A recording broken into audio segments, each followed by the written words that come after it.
YouTube, welcome back to another edition of Aikido, the way that doesn't work. I'm Bob Kamka. Haven't done a video in a while, but I thought this one is a very unique topic to put in a different point of view or different approach. One thing I don't want people to get confused with, Lenny and I, we're on the same track. We have the same amount of passion and approach to how we train and how we teach. We may explain something differently or using different words and metaphors and slightly different body movements here and there. So there's nothing contradictory in any regard with what we're doing. I do read the comments of all the other videos. I post once in a while, not a lot. I should change that. But regardless, there's lots of awesome compliments, lots of contribution, lots of unique anecdotes as well. And then there's always plenty of stuff that just makes me facepalm all night until I just can't feel my forehead anymore. So remember, when you're watching this, you need to put it into context. You need to understand, by now you should know where we are coming from and where we want to go with Aikido training, martial arts training in general. Which leads me to my main point as far as Aikido, the way that doesn't work. It's not so much Aikido doesn't work, or the techniques doesn't work, or this technique doesn't work, that technique doesn't work. The techniques do work. And the majority of them work very, very well, as long as you can put it into a context of getting to them very simply and efficiently. Now, granted, there's a lot of stupid stuff out there, a lot of variations of kokyo-nage and things like that, which I think are just garbage. Good for exercise, maybe some conditioning perhaps, but that's about all they're good for. The whole Aiki connection training, that's probably going to be another video someone down the line. But regardless, you want your basic technique to basically work. And with the way where we're coming from, that means you need to basically learn it here and make it work out there at the most fundamental level. So with that being said, today I'm going to go over kosa, dori, sankyo. Now, the way that doesn't work for sankyo is an awesome technique. It's probably one of my favorites. I know it's one of Lenny's favorites. It's a very effective, destructive, brutal, painful, all wrapped, nice little package, Kihon Waza, basic technique. What makes it crappy, or what does it a lot of disservice, is, once again, the vehicle in which it's delivered, the type of attack, the intensity of the attack, the honesty of the attack, and then whatever movement is injected into that attack that leads up to the ultimate application of sankyo. So let me start going here with Rod, and I'll try to demonstrate as best I can what I'm talking about. Hey, onegaishimasu.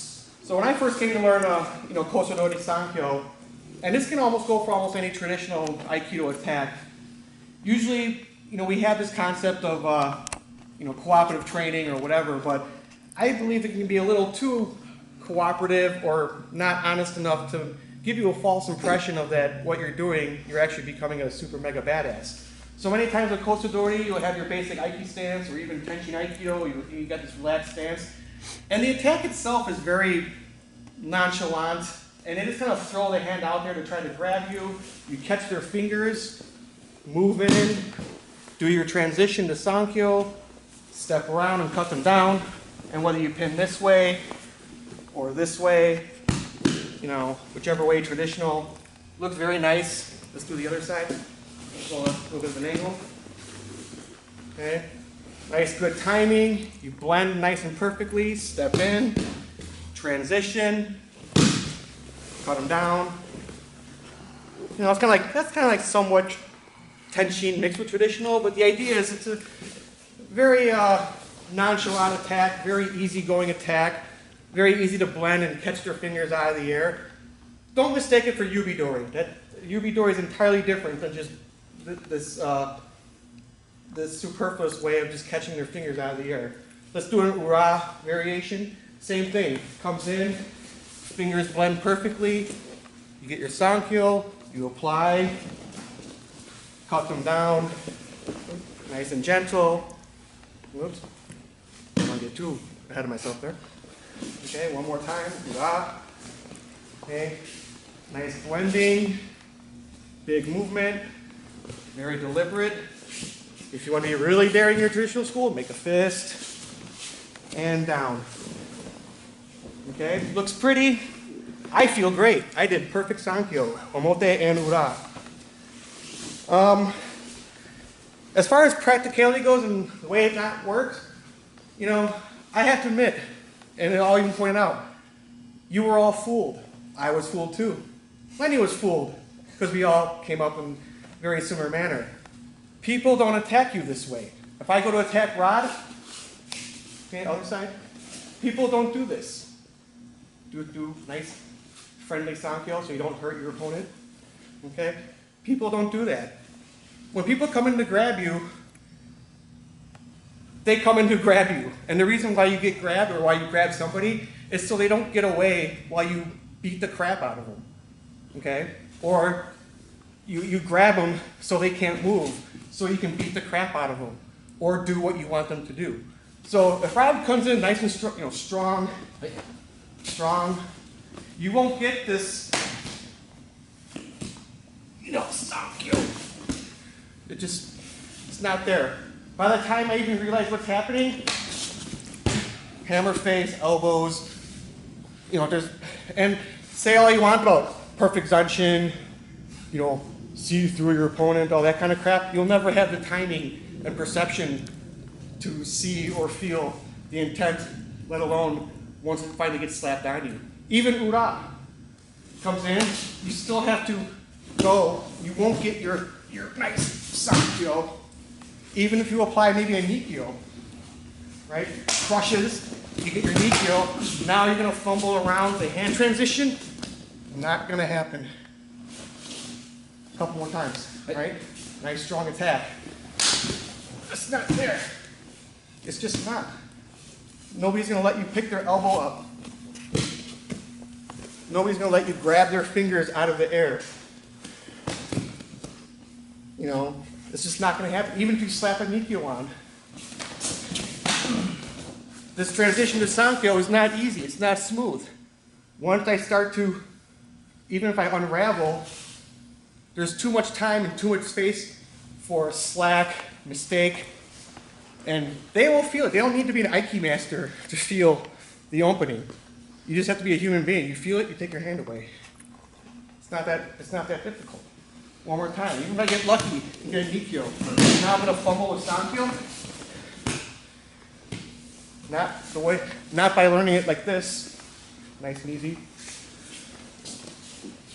Not by learning it like that. Looks pretty, good for exercise, but as far as being practical, no. Just the slightest, even if my timing is on. Even if I do dirty tactics and stuff like that, you're not going to get this pretty sankyo. Okay, I swept out his leg. Now I do my traditional transition, right? It still eludes me.